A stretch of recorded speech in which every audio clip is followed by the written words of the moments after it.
We're in the final stretch of Hong Kong's return to Chinese sovereignty. And thousands of miles away, one country is watching with special interest. Spain, like China, has a British colony attached to its mainland. And Madrid, like Beijing, is anxiously waiting to assume sovereignty over it. But there's a difference. The Rock of Gibraltar was taken in perpetuity by the British nearly 300 years ago. Inside Story travels to Gibraltar, with Susan Yu reporting on the colony's push for self-determination and why Spain is determined to stop it.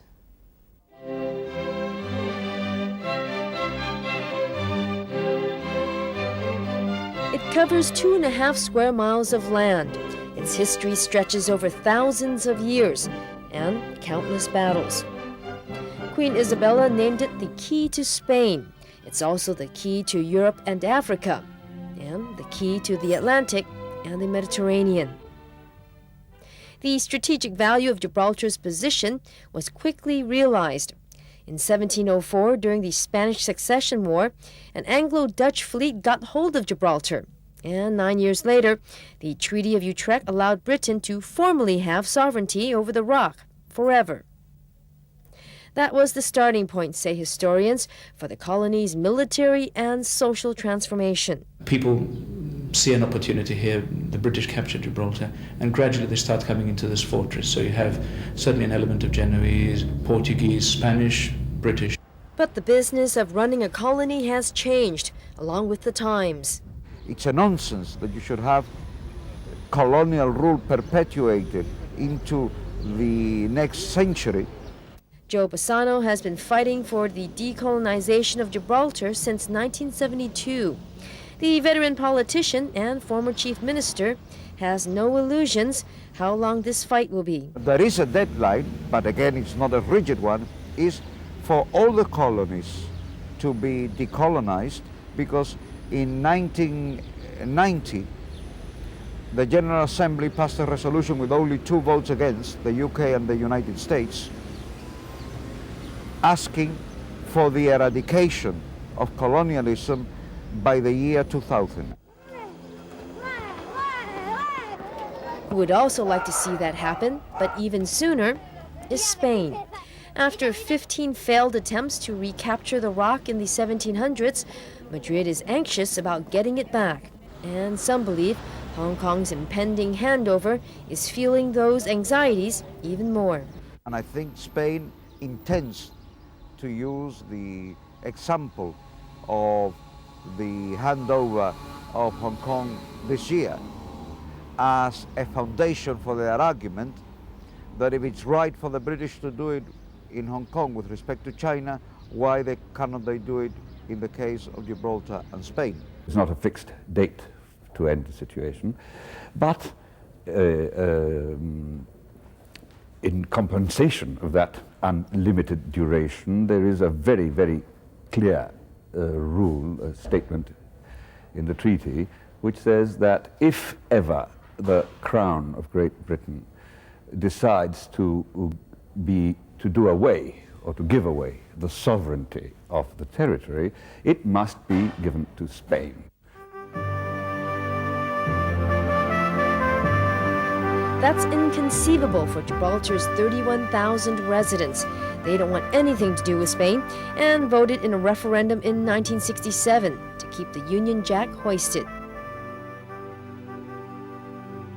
But I remember in those days it was all extremely colourful.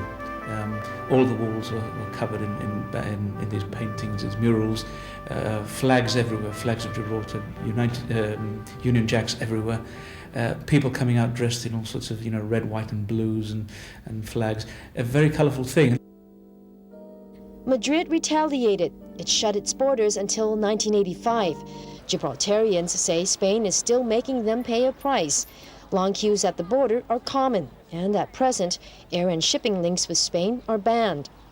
While Spain preserves its hardline traditional position of only being interested in retaking sovereignty and not being interested in talking to Gibraltar's elected leaders unless it's about sovereignty, then it seems difficult to find a way forward at this moment in time. A motion debate on Gibraltar is expected in the House of Lords in about 2 months' time. But there's another important date for the Rock and its sister colonies. We are in the front line of politics. Our liberties could be interfered with every day. Once Hong Kong is handed over, the British Empire as such will represent 200,000 people, which is the total number of people in the remaining dependent territories. One of the objectives of the association is to ask for the right of abode for those citizens of the dependent territories. I would think that while the British government is very firm in their reply, perhaps when Hong Kong is not there, they might look at it, hopefully, in a more sympathetic way. Gibraltarians want to stay put, but today more than 10,000 were on the move. We can't even go to Spain because we get huge queues of 4 hours, 3 hours, and sometimes more. And I think it's ridiculous. So there's always picking a passport, picking green cards. We've got problems getting through the border and flying into airports like Barcelona and Malaga with our own Gibraltarian passports. And they want us. They don't want to allow us to get into Spain with those sort of passports. Well, we've always had problems with Spain, but it's getting worse and worse by the day. Spain believes that political pressure of this sort on Gibraltar, even if it leads to a difficult economic time, will make the people of Gibraltar come to heel and capitulate to her aspirations to recover the sovereignty of Gibraltar. Contrary to the wishes of the Gibraltarian, she is very mistaken. Normal office hours are from 9 to 5, but today Gibraltarians close shop early today to send a clear message to Spain that they mean business. They're tired of being harassed and they want the governor and the new government in the UK to do something about it. I got to be clear. I think so. They must do more. The last government was in. They always was sending letter, telephone call, but we want action. We want the English government to take it to the European Court. The governor takes stock of the petition addressed to 10 Downing Street. The former minister for Hong Kong tells us Gibraltarians have nothing to worry about. The demonstration was about was ensuring that their rights of freedom of movement, of freedom to travel within the Union, are properly preserved. This is where the strained relationship with Spain comes into the picture. Their membership, Gibraltar's membership of the Union, is an important protection for them, if you like, and obviously the British government will do whatever they can to ensure that they are fully protected. Gibraltar is not an EU member. It can't be, because it is not a legal entity in international law. It is a dependent territory. It is a colony. It affects relationships. British-Spanish relationships will always be marked by the problem, or, well, tainted, if you like. That's quite extreme. Hmm? That sounds quite extreme.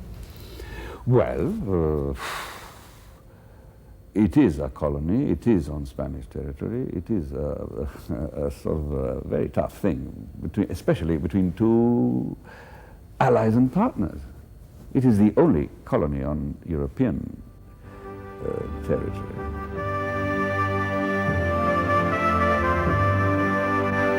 What may prove to be the biggest challenge is trying to get the Gibraltarians to surrender their unique heritage.